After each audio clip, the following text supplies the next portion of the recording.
My name is Don K. Preston. I am the president of Preterist Research Institute of Ardmore, Oklahoma. I'm continuing our study of the resurrection of 1 Corinthians 15 as it correlates with the promise of the resurrection in Romans chapter 8. In Romans chapter 8, Paul spoke of the birth pains. Those are the birth pangs of Messiah, giving way to, leading directly to, the redemption of the body, resurrection. I've been sharing with you several passages from the Old Testament that link together the idea of messianic birth pains. Israel will be in birth pains. Isaiah 26, Micah 4 and 5. But those birth pangs, a time of great trouble, such as has never been, Jeremiah chapter 30, 5, all the way through chapter 31, would lead to the Messianic kingdom, the new covenant, the new creation. So, we're looking at Daniel chapter 12.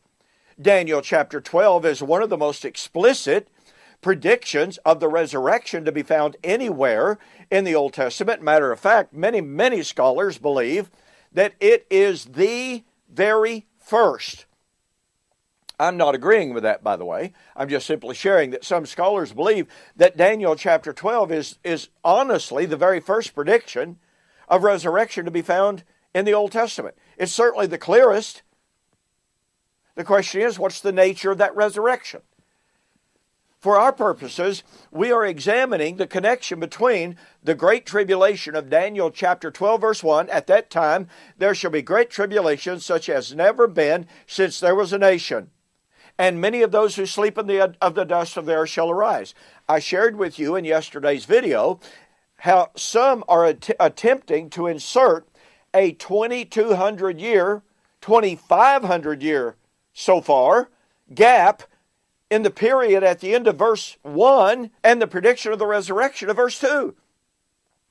I mean, if you say that verse 1 refers to the time of Antiochus Epiphanes back in the 2nd century BC, but if you say that verse 2 is a prediction of the end of time resurrection, that's 2,200 years between verse 1 and verse 2. That's a 2,200 year gap. You have thus joined the dispensational world in inserting gaps into Scripture where there's absolutely no indication of a gap. Now let me ask you just this simple question.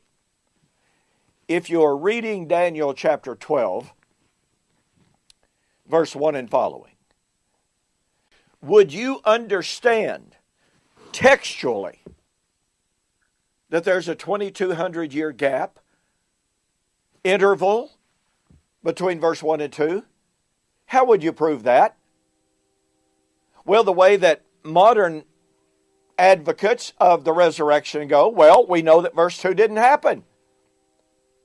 Therefore, it didn't happen at the time of Antiochus Epiphanes. It still hasn't happened. Therefore, we insert a gap. Folks, that's what you call eisegesis. That's having a presuppositional view, a preconceived doctrine of the resurrection, and ignoring the time frame. Denying the time frame. That's not the way to do biblical interpretation. Now notice, verse 1 and 2, great tribulation, verse number 2, resurrection, number 3, then, or those who are wise shall shine like the brightness of the firmament, those who turn many to righteousness like the stars forever and ever. This is the result of the resurrection. Now, by the way, this cannot be an end-of-time resurrection. Why? Because you have the resurrection, and then you have people leading others to righteousness. That's evangelism. Let me say that again. You have the resurrection, then you have people leading other people to righteousness and shining like the stars of heaven.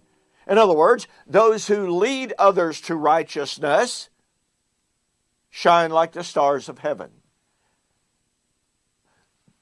Well, did that happen in the days of Antiochus Epiphanes?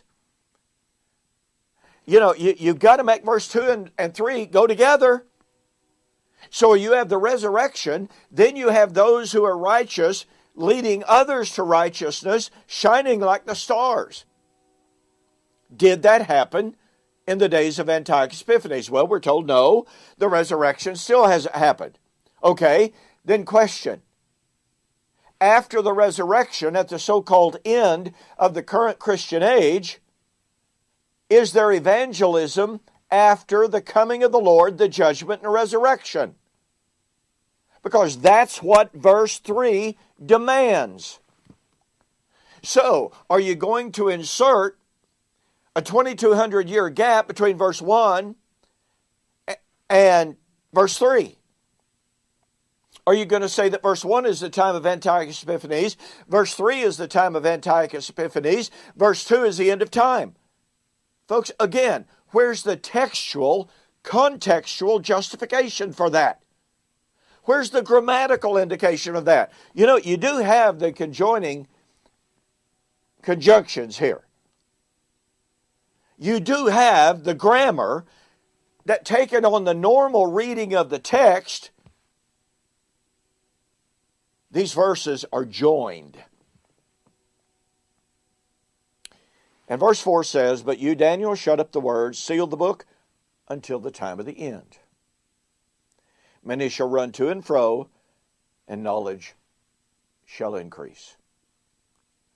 Now, look, verse 4 lets us know right up front that these predictions and this prediction was sealed up until the time of the end. Well, not according to those who deny its power. They say it was unsealed in the time of Antiochus Epiphanes. Oh, except the resurrection. That's still sealed up. Daniel didn't say seal up part of the vision. Daniel wasn't told some of this is for the time of the end, some of it is not. You have one end. It is one end of the age resurrection, one end of the age when the righteous would shine. And let me point this out, although I cannot develop it right now.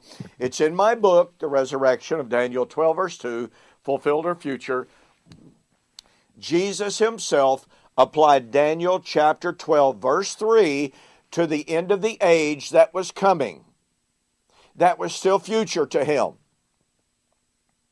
He didn't say, oh, look back at the time of the end that came back there and compare that with the end that's coming. Not a word. That is eisegesis to suggest that that's what's happening. So what we have in Daniel chapter 12 is a very clear, undeniable connection between the Great Tribulation and the resurrection and the time of the end. Now, when would this be? Well, one angel asked another, verse 6. When shall these things be fulfilled? How long shall be the fulfillment of these wonders? And the other angel lifted his right hand and his left hand to heaven, and he swore by him who lives forever and forever. And he said, it shall be for a time, times and a half time. And when the power of the holy people has been completely shattered, watch this, all these things shall be finished. All these things. Not some of it, not a little bit of it, not even most of it. All these things.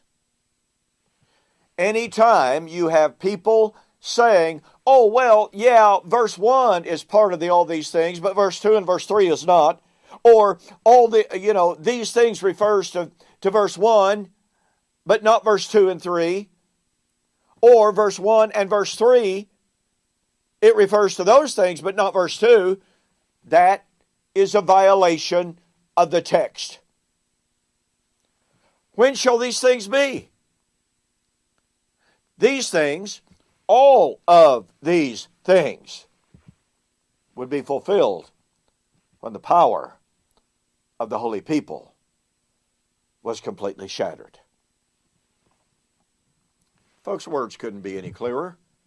That is, unless a person has a presuppositional, preconceived theology that simply will not allow them to accept the text as it stands. Unfortunately, that's what's happening with some people. But, as we are going to see, Jesus agreed perfectly with the timeline of Daniel chapter 12, and he put the resurrection in his generation at the time of the Great Tribulation, and we will see that on the flip side. Be sure, please, get a copy of my book, The Resurrection of Daniel 12, verse 2, Fulfilled or Future. I discuss these things in depth in a way that will demonstrate categorically and explicitly, contextually, without doing violence to the text, that the resurrection of Romans 8, the time of the giving birth to the kingdom, the judgment, the resurrection, was in the first century. So we'll see you on the flip side.